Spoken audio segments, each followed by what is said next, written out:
Good morning. I'm Harley Schlanger from the LaRouche Organization with your daily update for April 14th, 2022. I'm going to be talking today about the matter of how to survive a systemic breakdown crisis. Now, if you're a prepper looking for some hints, you've come to the wrong site. All I can say for you is you can bury and store gold and silver. You can store beef jerky, dehydrated foods, water purifiers, and so on. But none of that will protect you from a nuclear war. But if that's your thing, Godspeed. For the rest of us, let me start by saying the good news is that the breakdown of the present global order, which serves the interests only of a small number of corporate financier oligarchs from London and Wall Street and their retainers, is coming to an end. That's the good news. Even more good news is there's an alternative emerging internationally. First, though, let me update you on the desperate actions that we're seeing still against Russia and all other nations committed to defending or restoring their sovereignty in the face of this Great Reset and Green New Deal. First, the Biden administration. And I should note that with tax day coming up, keep this in mind when you write your checks to the IRS. The Biden administration just agreed to another $800 million in new weapons to Ukraine to keep this war going, putting your tax dollars to work. Now, Biden himself, who, by the way, was a supporter of the Iraq wars, as well as the sanctions that were implemented against Iraq afterwards, which killed more than 1 million civilians altogether, is now accusing Putin of war crimes and genocide. I think the hypocrisy there is obvious, even to the defenders of the war against Russia. But it probably isn't, because they've deluded themselves into thinking that they're the good guys.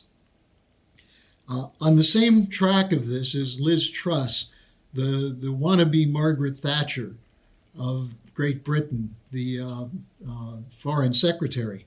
Remember, Thatcher bears responsibility for this crisis because she was one of the leading promoters of the eastward expansion of NATO and the containment of Russia. But Liz Truss yesterday accused Russia of carrying out chemical weapon attacks in the city of Mariupol. Now, the source was Kiev's Azov regiment, the neo-Nazi brigade that probably is responsible for the deaths in Mariupol. And it's backed by a chorus of U.S. spokesmen such as John Kirby and the lamentable Ned Price. And no surprise, the British Syrian White Helmets, who lied about chemical weapons use in Syria, are also on board with this claim. But keeping to the true British imperial tradition, Truss could present not a shred of evidence to back up these charges. Now, while these promoters of war and financial collapse are spewing out charges against Putin, he was pointing the way towards an alternative. On April 12th, the day in which the Russians honor their space pioneers, their cosmonauts, he said that what's actually occurring is, quote, the collapse of the unipolar world system that developed after the disintegration of the Soviet Union, unquote. But this was not in correspondence to the fairy tales being churned out by the marauders and looters behind the unipolar world order. Putin was not promoting a new Soviet or Russian empire.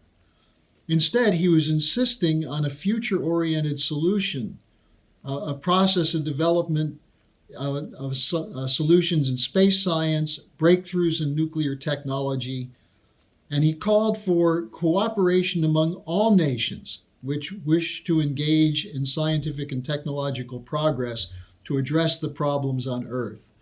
Among the things he was talking about is the global food shortage, which is not being caused by Russia's military operations in Ukraine.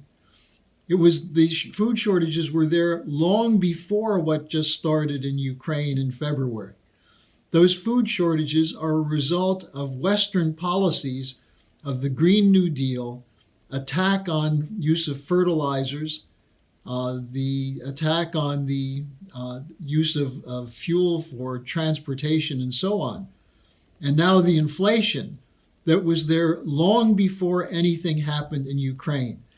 The argument that Putin's responsible for gas price hikes, that Putin's responsible for food price hikes, is a fraud.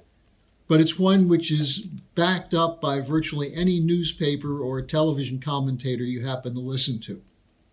What Putin is talking about instead is an era in which nations work together to ensure there's plenty of food, plenty of technology and development of fertilizers and energy and transportation, so that the needs and interests of the entire world can be taken care of. Not through giveaway programs through the UN or the IMF, which only indebt nations more, but by working together to develop local and regional economic infrastructure, which will allow for nations to develop to their full potential and allow the children and grandchildren of today's generation to live in a world free from the danger of war and shortages. So Putin outlined plans for technological development, research and development in robotics and microelectronics, medicine, energy, navigation, and communications, which will be pursued in collaboration, but with security guarantees and technological sovereignty for all partners. That's the kind of world which can be achieved if we break the control of the rules-based order fanatics. Now, what Putin is expressing in this address is the optimism which embodies the hopes of billions of people in nations which refuse to submit to the blackmail and threats of those who are promoting this new world order of the Great Reset and the Green New Deal. Nations which reject the wars, the famines, the shortages of necessary goods resulting from the rules-based order that are engaged in protecting their holdings against the interests of all.